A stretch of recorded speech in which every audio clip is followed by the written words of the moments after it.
Ação e reação, capítulo 10, parte A. Entendimento. Na noite imediata, em seguida a serviços rotineiros, Silas procurou-nos para a continuação da tarefa encetada. De regresso ao lar de Luís, alimentamos conversação comum, sem qualquer alusão aos temas da véspera. E, como que sintonizados em nossa onda mental de respeito mútuo, Clarindo e Leonel receberam-nos com discrição e carinho. Afiguraram-se-nos ambos sobremaneira trabalhados pelas ideias que o assistente lhes ofertara indiretamente ao espírito. Em casa do situante, o quadro não se alterara. Luís e os amigos cavaqueavam cordialmente, comentando as pragas do campo e as doenças dos animais, a carestia da vida e os negócios infortunados. Entretanto, os dois irmãos demonstravam-se agora claramente desligados de semelhante painel de sombra. Cumprimentaram-nos com a gentileza irradiante de quem se punha à vontade para acolher-nos e fitaram Silas com desusado interesse. Adivinhava-se que haviam tomado a confissão do assistente para valiosas reflexões. Observando-lhes a metamorfose com inequívocos sinais de contentamento, o chefe de nossa expedição nem de leve se reportou ao problema de Luís e convidou-nos com lhaneza de trato a acompanhar-nos. Mostrando a renovação de que se achavam possuídos, incorporaram-se de pronto à nossa pequena caravana e, atendendo à recomendação de Silas, os dois, de mãos entrelaçadas com as nossas, conseguiram volitar, com certa facilidade e segurança. Findo alguns minutos, chegamos a vasto hospital de movimentada cidade terrestre. Na portaria, um dos vigilantes espirituais dirigiu-se carinhosamente a Silas com saudação fraterna, e o nosso dirigente nos-lo apresentou atencioso. Este é o nosso companheiro Ludovino, que no momento se encontra encarregado da necessária vigilância em benefício de alguns enfermos ligados à nossa casa pelos vínculos da reencarnação. Abraçamo-nos todos irmanamente. Logo após, o responsável por nossa equipe de trabalho tomou a palavra indagando. E a nossa irmã Laudimira? Recolhemos hoje notícias graves. Sim, concordou o interpelado. Tudo faz acreditar que a pobrezinha sofrerá perigosa intervenção. Envolta nos fluidos anestesiantes que lhe são desfechados pelos perseguidores durante o sono, tem a vida uterina sensivelmente prejudicada por extrema apatia. O cirurgião voltará dentro de 1 hora e, na hipótese de os recursos aplicados não surtirem efeito, providenciará uma cesariana como remédio aconselhável. Nosso amigo mostrou funda preocupação a vincar-lhe o semblante habitualmente calmo e ajuntou. Uma operação dessa espécie acarretará-lhe grandes prejuízos para o futuro, consoante o programa organizado em favor dela. Cabe-lhe receber ainda mais 3 filhos no templo do lar, de modo a utilizar-se do presente estágio humano com tanta eficiência quanto se torne possível. O guarda fixou um gesto de respeito e ponderou. Creio, então, que não há tempo a perder. Silas tomou-nos a dianteira e conduziu-nos à pequena enfermaria, onde jovem senhora se lamentava aflita.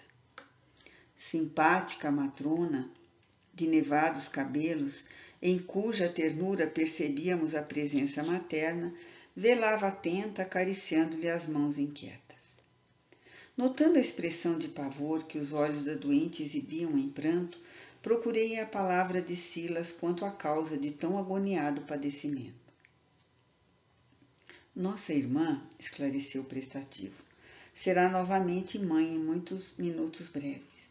Encontra-se, porém, algemada a provas difíceis. Demorou-se muito tempo em nossa mansão antes de retornar ao corpo denso de carne, sempre vigiada por inimigos que ela mesma criou em outro tempo, quando se valeu da beleza física para cumpliciar-se ao crime. Bela mulher, atuou em decisões políticas que arruinaram a estrada de muita gente. Padeceu muitos anos nas trevas infernais, entre a carne e a sombra, até que mereceu agora a felicidade de renascer com a tarefa de restaurar-se, restaurando alguns dos companheiros de crueldade que, na feição de filhos, com ela se levantarão para mais amplos serviços regeneradores.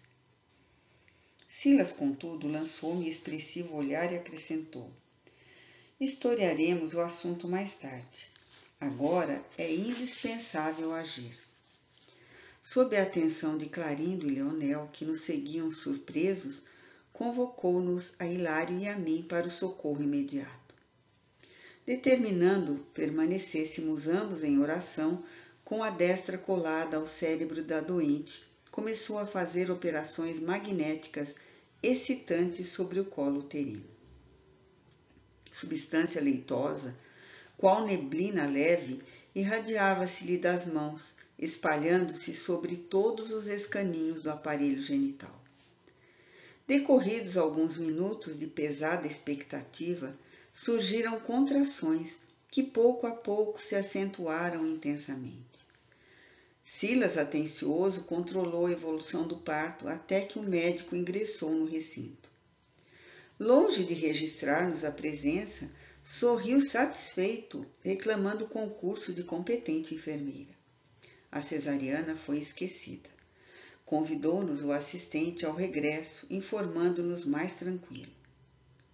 O organismo de Laudemira reagiu brilhantemente. Esperamos possa continuar na obra que lhe compete com o êxito necessário. Puséramos-nos de novo a caminho.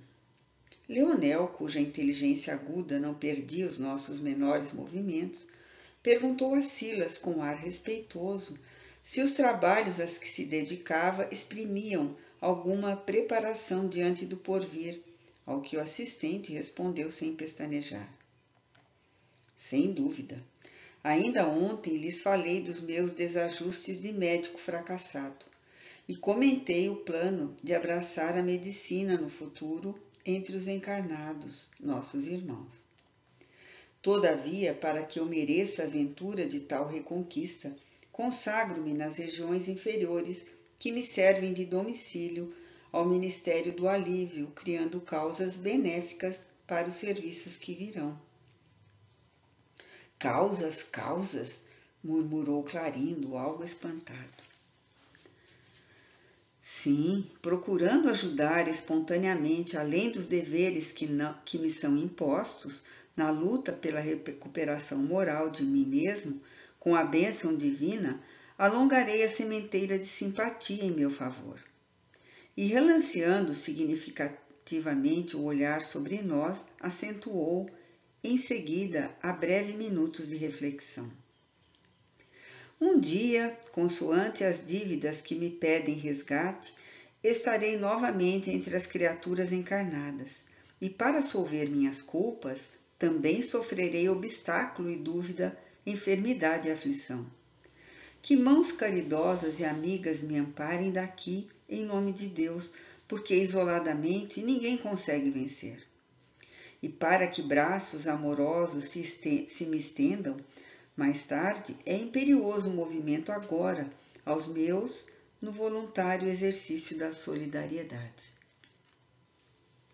O ensinamento era preciso, não apenas para os dois perseguidores que o registravam, perplexos, mas também para nós, que reconhecíamos, mais uma vez, a infinita bondade do Supremo Senhor, que ainda mesmo nos mais tenebrosos ângulos da sombra, nos permite trabalhar pelo incessante engrandecimento do bem, como abençoado pelo preço de nossa felicidade.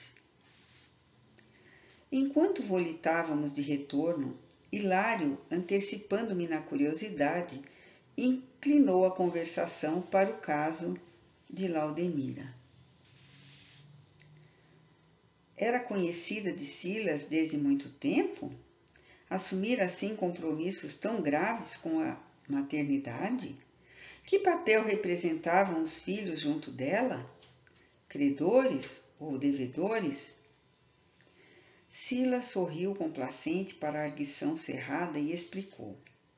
Inegavelmente, creio que o processo redentor de nossa amiga serve por tema palpitante nos estudos de causa e efeito que vocês vão acumulando.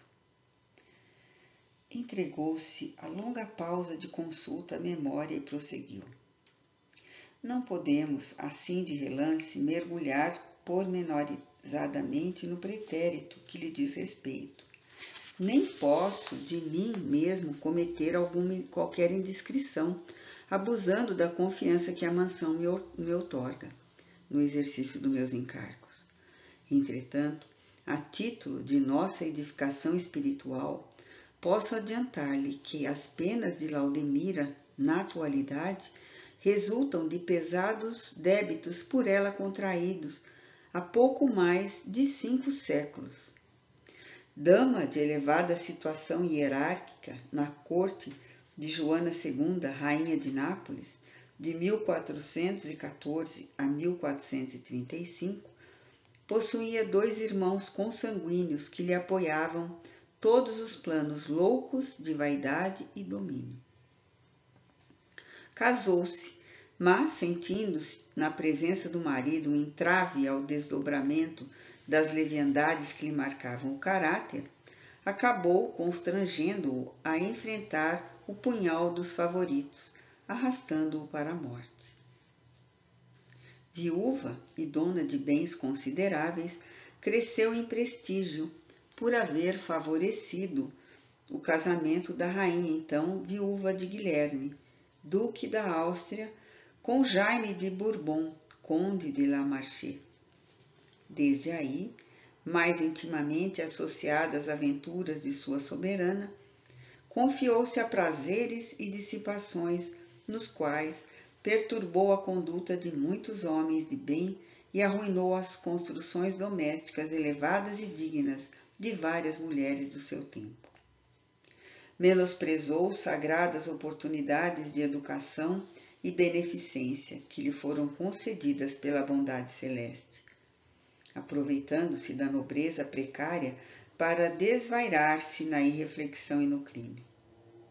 Foi assim que, ao desencarnar no fastígio da opulência material, nos meados do século XV, desceu a medonhas profundezas infernais, onde padeceu o assédio de ferozes inimigos que lhe não perdoaram os delitos e deserções.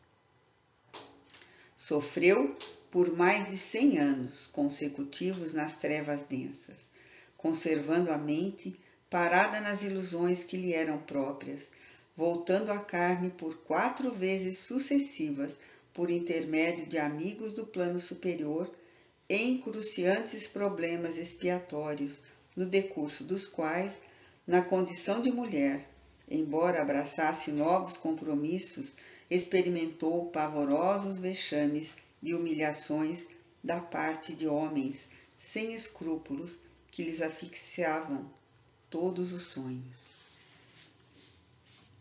Mas, perguntou Hilário, de cada vez que se retirava da carne nas 4 existências a que alude, continuava ligada às sombras?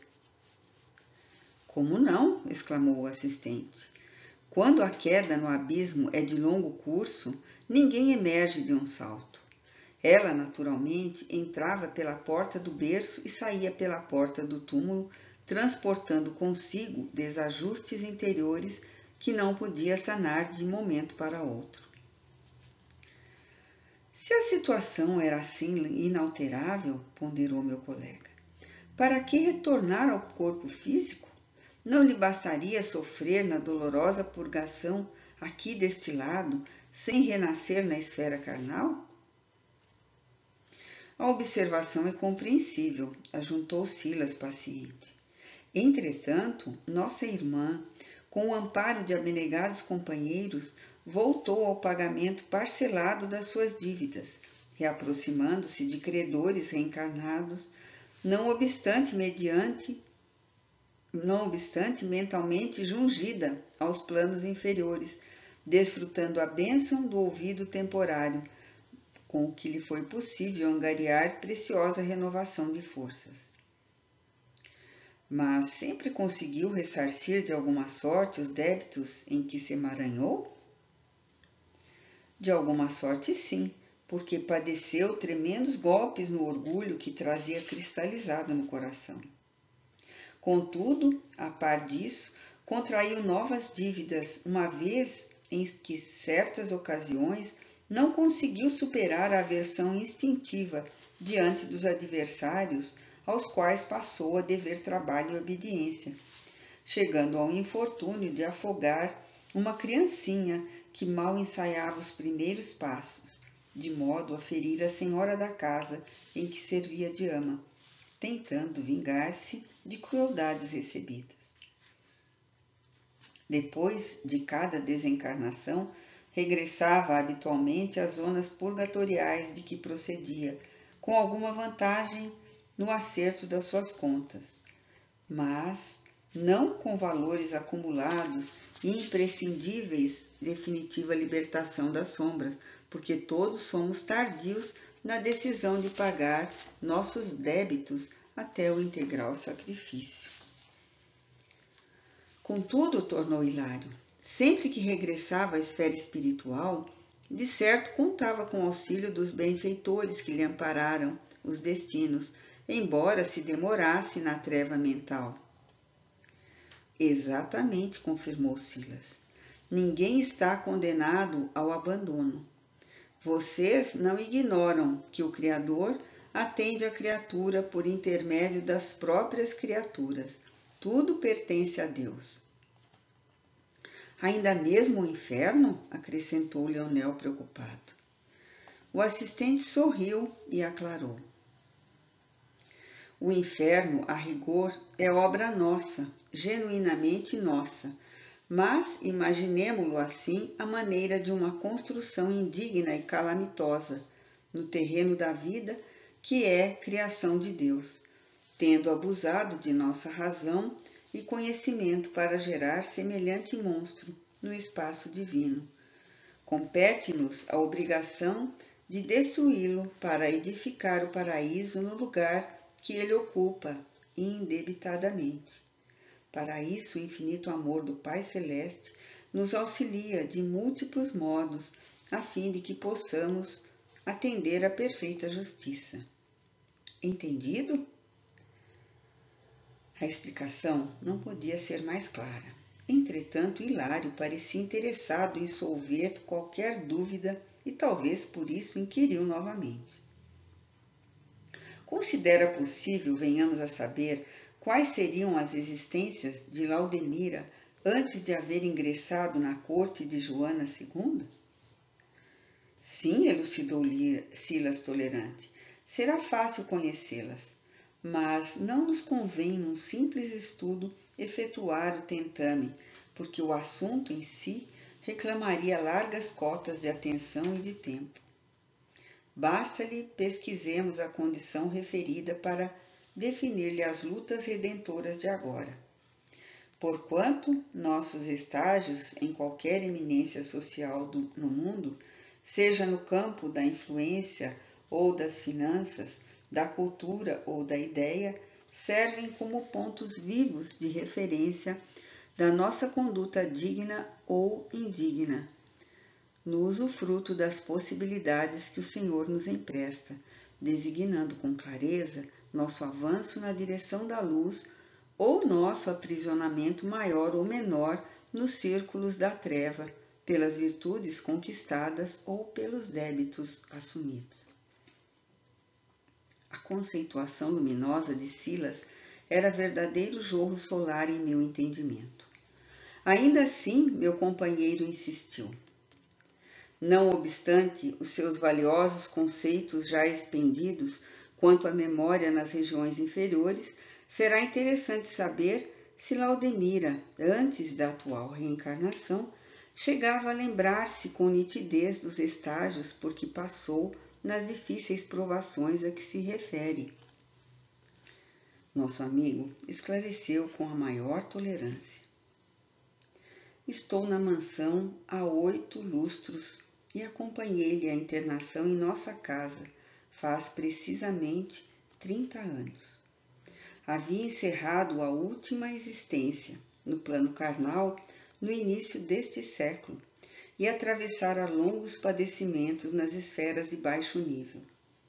Ingressou em nosso instituto, acusando terrível demência e submetida à hipnose, revelou os fatos que venho de narrar, fatos esses que constam naturalmente da ficha que lhe define a personalidade, no arquivo das observações que nos orientam.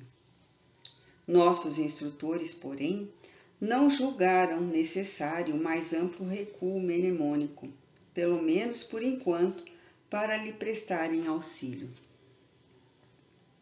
Sei, no entanto, que Laudemira, conturbada qual se achava, não dispunha de forças para articular qualquer reminiscência na vigilância comum, mesmo porque foi trazida à reencarnação atual sob os auspícios de benfeitores que velam por nossa organização, ainda mentalmente sintonizada com os laços menos dignos do caminho que escolheu. Deve agora receber 5 de seus antigos cúmplices na queda moral para reerguer-lhe os sentimentos na direção da luz, em abençoado e longo sacerdócio materno.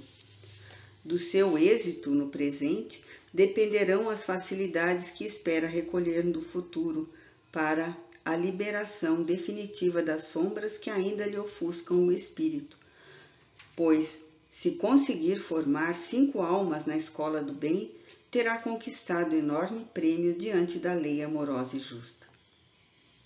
O problema de Laudemira, debatido em nosso regresso, valia por preciosa contribuição no tema causa e efeito que nós decidíramos estudar. E reparando que a nossa curiosidade se quedara satisfeita, Silas voltou-se com mais carinho para Leonel e Clarindo, sondando-lhe os ideais. De certo, para conhecer-lhes naturalmente as esperanças, reportou-se aos próprios anseios quanto aos trabalhos médicos do futuro. Não pretendia perder tempo. Tinha agora a sede de aprender e servir para demandar o campo humano com os melhores valores do espírito, que se lhe exprimiriam na mente quando encarnado de forma de tendência e facilidade na chamada vocação inata.